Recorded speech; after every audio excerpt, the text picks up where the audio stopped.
고1이 되는 신입생 여러분 반갑습니다. 저는 수학을 가르치는 이도훈입니다. 이제 고등학생이 돼가지고 고등학교 수학 공부를 해야 되는데요. 앞으로 3년간 저와 함께 잘 해나갈 수 있으면 좋겠습니다.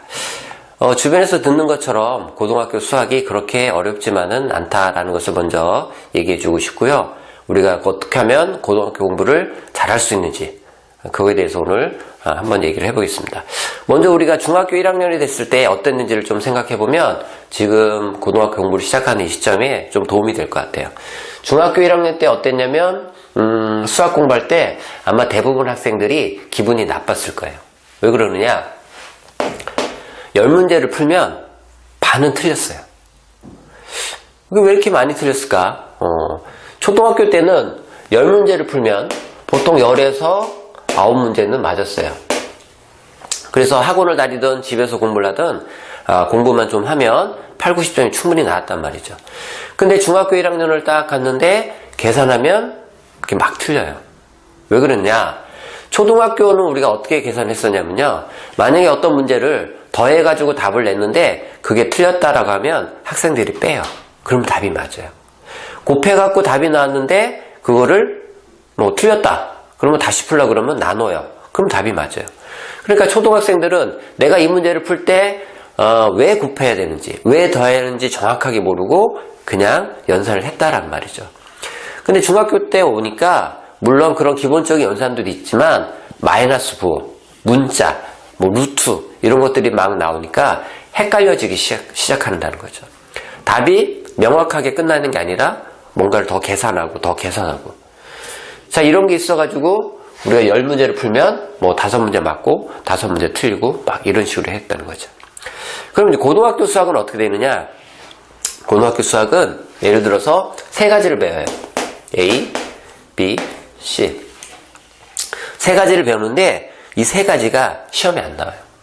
나름대로 열심히 공부해갖고 A도 다 공부하고 B도 다 공부하고 C도 다 공부해요. 중학교 때처럼 A 다시가 나오거나 C 다시가 나오면 응용해서 풀어서 맞출 수 있었는데 고등학교는 A, B, C가 아닌 D라는 게 나와요. 그럼 D는 과연 무엇인가? D를 가만히 봤더니 D라는 문제 안에 A, B, C가 들어있는 거예요. 그래서 나름대로 A를 풀었어요. 그 다음에 이제 B를 풀려고 하니까 헷갈리는 거예요. 이 B를 이렇게 풀었나 이렇게 풀었나. 또 B를 풀었어요. C를 풀려고 하니까 또 헷갈려요. 이렇게 풀었나 이렇게 풀었나 이렇게 풀었나. 그러니까 하나의 문제를 푸는데 깔끔하게 딱 끝나는 게 아니라 풀었는데 이렇게 조건을 나누거나 생각할 게 더 많아지고 또 그걸 풀고 났는데 끝난 게 아니라 뭘 또 풀어야 돼요. 적용을 또 해서 문제에서 범위를 갖고 오기도 하고 값이 되는 애도 있고 안 되는 애도 있고 그러니까 하나의 문제 푸는데 너무 복잡하다는 거죠. 그래서 결국은 문제를 틀리고 만다. 이게 고등학교 수학이에요. 그래서 여러분들 방학 때 문제를 조금 풀어보고 공부를 해서 알겠지만 중학교 때처럼 문제 하나가 깔끔하게 끝나는 경우는 거의 없더라 이거죠. 근데 이제 또 그런 게 시험에 나오느냐 또 그런 거보다 조금 더 응용이 되어 있는 거를 묻기도 한다는 거죠. 그러면 고등학교 수학에서 요구하는 게 뭐냐? 예를 들어서 우리가 하나의 수학 문제에 대해서 자 A라는 문제의 개념 부분이에요. 자 중학교 때는 여기서만 시험에 나온 거야. 조금 응용이 되면 여기 정도. 근데 고등학교는 여기가 기본이에요. 여기에서 더 들어가는 거죠. 심화. 그래서 얼마큼 학생이 이거에 대해서 이해하고 있는지. 예를 들어서 A를 풀었다라고 하면 A하고 B, C, B가 연결되어 있는 그 관계를 아는지 또 B를까지 풀었다고 하면 B에서 C로 넘어가는 것 또 C하고의 연관성 이런 것들을 알 수 있는지 그런 걸 묻기 때문에 우리가 단순히 그냥 중학교 공부하듯이 그렇게 공부했다가는 고등학교 수학 문제를 접근을 못한다는 거죠. 예를 들어서 1학년 때는 방정식이니 부동식이니 함수니 다 중학교 때 들었던 그런 말들이어가지고 이해하기는 쉬워요. 이해하기는 쉬운데 실제로 문제를 풀면 맞고 틀리고 막 이렇게 된다는 거죠. 2학년 가면은 좀 새로운 기호들을 배워요. 새로운 파트를 배우는데 다 이해하고 시험 문제를 푸는데 긴가민가해서 또 다 틀려요. 3학년 때 가면 뭔가 배웠어요. 그 배운 걸 풀어야 되는데 문제를 읽어도 내가 뭘 해야 할 줄을 몰라요. 이거를 뭐 더해야 될지, 나눠야 될지, 곱해야 될지, 뭐 함수를 푸는 건지. 그래서 공부를 안 하게 되면 결국은 공부를 놓는 순간 수학은 멈춰버리는 거죠. 그래서 수학 공부는 이런 곡선 구조로 되어 있어요. 그래서 1학년 때께 안 되면 2학년, 3학년 때께 될 수가 없어요.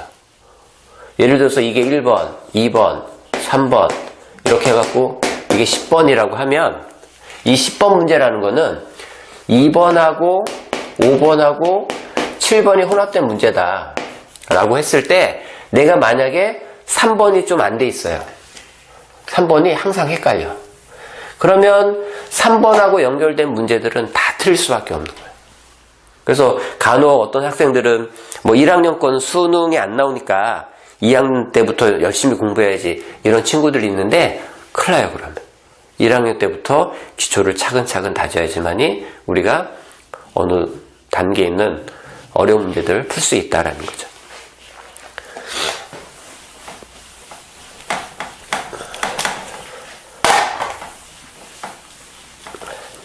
자, 그래서 중학교 때 공부하던 그런 패턴을 가지고는 고등학교의 어떤 고등학교의 공부의 양을 우리가 따라갈 수가 없어요.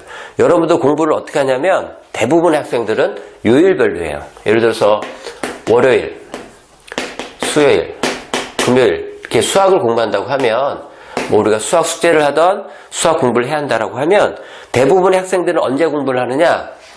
일요일 저녁 수업하기 바로 전 혹은 화요일 저녁 수업하기 바로 전 목요일 저녁 금요일 수업하기 바로 전 이럴 때 공부를 한단 말이죠. 이게 가장 안 좋은 수업 방법이에요. 고등학교 때는 이렇게 공부했다가는 큰일 나요. 열심히 공부하고 시간과 노력을 다 했는데도 불구하고 성적이 계속 정체되는. 그나마 이제 공부를 조금 한다는 친구들이 수학 수업 끝나고 하는 애들이 있어요. 그나마 이런 학생들이 나아요. 수업 끝나고 공부하는 학생들. 근데 이것도 바람직하지는 않다. 선생님이 여러분들한테 부탁하고 싶은 거는 여러분들이 공부를 해서 성적을 내고 싶다라고 하면 이렇게 공부를 하셔야 돼요. 일주일 동안 공부해야 할 양을 7등분을 해요. 그래서 똑같이 하는 거예요. 예를 들어서 일주일 동안 내가 70페이지를 해야 된다. 너무 많나요? 하루에 10페이지씩. 선생님 저는 일요일날 공부 안 하는데요. 일요일은 쉬는데요. 예, 일요일 빼줄게요. 1학년이니까. 자, 매일매일 이렇게 해야 돼요. 근데 예를 들어서 우리가 화요일날 일이 있어서 못했다. 화요일날 빠졌어요. 뭐 수요일날도 빠졌어요. 그럼 언제 해야 돼요? 토요일날. 이렇게 되면 토요일날 30페이지를 해야 돼요. 그나마 토요일날 내가 30페이지를 하면 괜찮은데 토요일날 또 일이 생길 수도 있고 다 못할 수도 있고 그러면 결국은 못하게 된다. 그래서 전체적인 양이 줄 수밖에 없어요. 그래서 요일별로 하는 것도 위험하고 그래서 매일매일 똑같은 양을 꾸준하게 공부하는 게 가장 좋은 방법이다. 또 그렇게 하지 않으면 우리가 공부는 할 수 있지만 성적은 올라가기 힘들 거다라는 거예요. 그래서 선생님이 여러분들한테 부탁하고 싶은 거 첫 번째가 뭐냐? 바로 복습. 자, 복습을 하되 바로 해야 돼요. 며칠 묵혔다가 주말에 이렇게 하는 게 아니라 오늘 배운 거는 오늘 바로 해야 돼요. 선생님도 고등학교 때 야자를 했는데 여러분 뭐 야자를 하는지 안 하는지 모르겠지만 야자 1교시는 복습이었어요. 그날 배운 거 무조건 복습하는 거예요. 숙제도 안 하고 이 1교시는 아무것도 안 해요. 그럼 우리가 1교시 뭐 하루에 6교시 7교시 들었다고 치면 6교시 7교시 동안 배운 거를 복습을 할 때 수학 같은 거는 양이 많으니까 뒷시간에 따로 이렇게 빼놓고 처음에는 한 40분 정도 걸려요. 그렇게 볼 게 많지가 않아요. 좀 익숙해지면 시간이 30분으로 줄어요. 근데 하루에 공부한 이 30분의 양이 얼마나 중요하냐? 이때 공부한 거는 수능 때까지 기억이 나요. 공부라는 것 자체가 암기거든요. 수학도 암기예요. 아니, 왜 수학이 암기냐? 물론 수학은 이해하고 푸는 과목이긴 하지만 이해했다라고 하면 그 부분을 암기를 또 해야 돼요. 이해 못한 거는 못한 거대로 내비두는 게 아니라 못한 것도 어느 정도는 내가 암기하고 있어야 돼요. 아니, 이해를 못한 걸 어떻게 외우죠? 근데 그거를 안 외우고 제껴놓다 보면 결국은 못하게 돼요. 아까 얘기했죠? 1, 2, 3, 4, 5번이 쭉 있는데 3번이 안 풀렸다? 그럼 결국은 3번 때문에 그 이후에 3번하고 연결된 모든 것들은 다 틀릴 수밖에 없어요. 근데 이해 안 되는 것도 자꾸 보고 머릿속에 넣어놓고 있다 보면 어느 순간에 이해가 돼요. 수학은 누가 막 잘 가르쳐 준다고 해갖고 절대 잘할 수 있는 과목이 아니에요. 선생님도 수업을 하지만 학생들에 맞춰서 이렇게 수업을 하지만 학생에 맞춰서 어떤 학생에게는 다 알려주기도 하고 어떤 학생에게는 힌트만 주기도 해요. 그러니까 스스로 할 수 있는 학생들에게는 스스로 할 수 있게끔 힌트만 줘요. 그럼 그 힌트를 가지고 스스로 풀게끔. 근데 이제 잘 못하는 학생들은 어차피 설명을 내가 다 해줘야 되니까 처음부터 끝까지 다 설명을 하지만 그렇다고 해서 친절하게 아주 설명은 선생님이 잘했다고 해서 그게 내게 되는 건 아니에요. 절대로. 그래서 공부를 하다가 이거구나.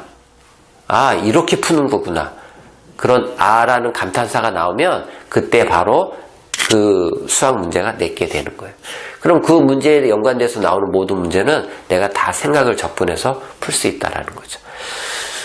그래서 바로 복습하는 게 아주 중요하다. 두 번째는 뭐냐면 조금 전에 얘기했던 거 매일매일 공부하는 거. 매일매일 공부해야 돼요. 가끔 운동선수 생활을 하다가 뭐 부상이나 이런 것 때문에 운동을 못하고 이제 공부를 시작하는 그런 친구들이 있는데 이런 친구들이 의외로 빨리 따라가요. 왜 그러냐면 이 친구들은 운동을 했기 때문에 운동선수들은 매일매일 운동을 하거든요. 비가 와도 하고 눈이 와도 하고 바람이 불어도 하고 일요일도 하고 그러니까 매일매일 뭔가를 하던 그런 습관이 들었는데 공부를 하기 시작하니까 그 공부를 또 매일매일 하게 되는 거예요. 그래서 짧은 기간에 다른 학생들을 따라잡는 그런 경우를 선생님이 많이 봤어요. 그만큼 이 매일매일 공부하는 게 중요하다. 그래서 이 바로 복습하는 거랑 매일매일 공부하는 거랑 이 두 가지만 여러분이 할 수 있으면 3년 후에 여러분들 서울대 갈 수 있어요. 진짜로. 근데 왜 많은 학생들이 서울대를 못 갈까요? 하기가 힘들어요. 쉬울 것 같은데 막상 해보면 힘들어요. 그렇다고 우리가 안 할 수는 없잖아요. 그러니까 이런 거를 할 수 있게끔 계속 노력을 해야 되는 거예요. 계속 노력. 자, 그 다음에 여러분들 그 스터디 플래너라는 게 있는데 이런 스터디 플래너로 공부 계획을 짜는 친구들이 그나마 좀 나올 수 있어요. 스터디 플래너는 뭐냐면 자, 한 달 동안 해야 할 거를 4주로 나누는 거예요. 그럼 4주로 나눈 것 중에서 첫 번째 주에 내가 뭘 할지를 요일별로 나누는 거예요. 근데 이렇게 계획을 세우다 보면 이 계획대로 다 할 수가 없거든요. 조금씩 못하는 게 생겨요. 그럼 이 못하는 것들을 그 다음 주 계획 세울 때 반영을 또 하는 거예요. 그래서 또 일주일을 또 쭉 세우는 거예요. 자, 이렇게 공부하는 학생들은 이 계획을 세워서 이거를 다 하는 이게 중요한 게 아니라 내가 일주일 동안 공부한 것 중에서 못한 게 뭔지 놓친 게 뭔지를 알 수 있어요. 그러니까 그 놓친 부분을 다음 주에 또 반영을 하니까 계속 하게 돼요. 근데 이 스터디 계획을 안 짠 친구들은 내가 지금 뭘 하고 있는지 몰라요. 그리고 뭘 해야 할지를 몰라요. 그러다 시간이 가면 중간고사도 오고 기말고사도 오고 고3도 되고 수능도 오는 거예요.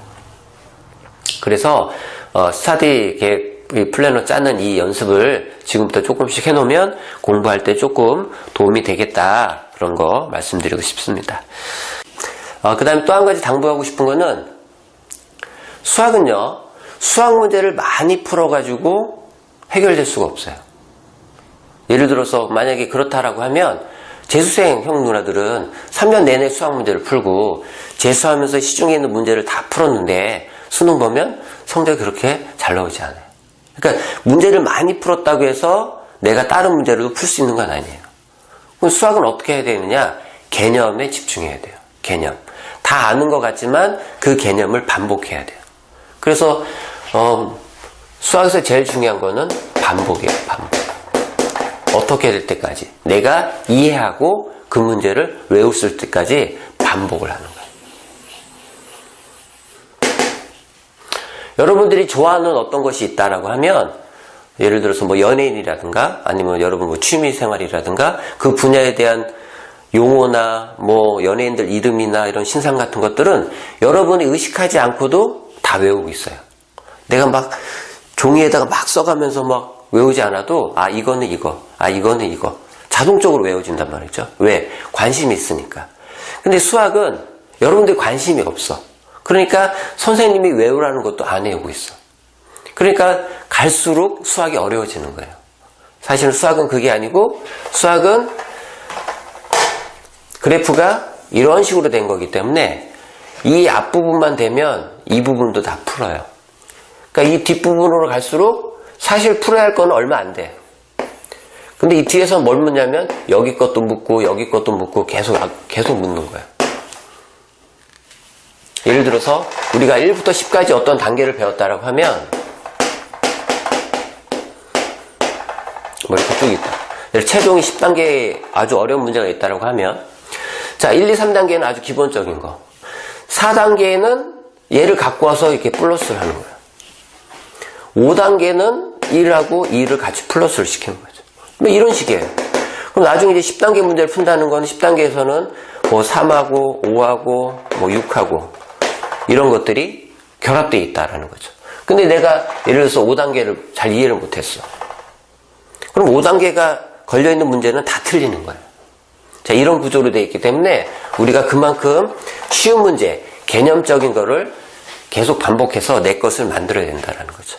그래서 선생님이 학생들하고 공부를 한 지가 한 20년이 넘었는데 학생들하고 공부하면서 아쉬웠던 점, 보완하고 싶었던 점들이 많이 있었어요. 근데 현실적으로 우리가 이제 그게 안 되는 부분이 많이 있으니까 그래서 이번에 팝수학이라는 책도 내게 되고 인강을 찍어서 여러분들하고 이제 수업을 할 수 있게끔 준비를 하고 있는데 선생님이 하고 싶은 거는 1회 1강.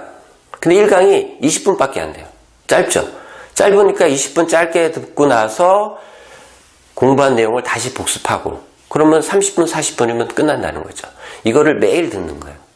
그 다음에 책에 있는 문제도 마찬가지로 수준별로 단계별로 되어 있기 때문에 내 수준이 이 정도면 따라 풀기 정도만 하고 나 조금 더 할 수 있으면 여기까지 하고 여기까지가 충분히 이해되어 있으면 다음에 할 때는 이 끝부분까지 어려운 부분까지 하고 이렇게 단계적으로 나가면 좋을 것 같아서 준비하고 기획했으니까 여러분들도 열심히 공부하시고 궁금하신 거 있으면 게시판에 올려서 또 다른 친구들이나 또 선생님이 같이 그 문제를 공부할 수 있도록 이렇게 만들고 있습니다.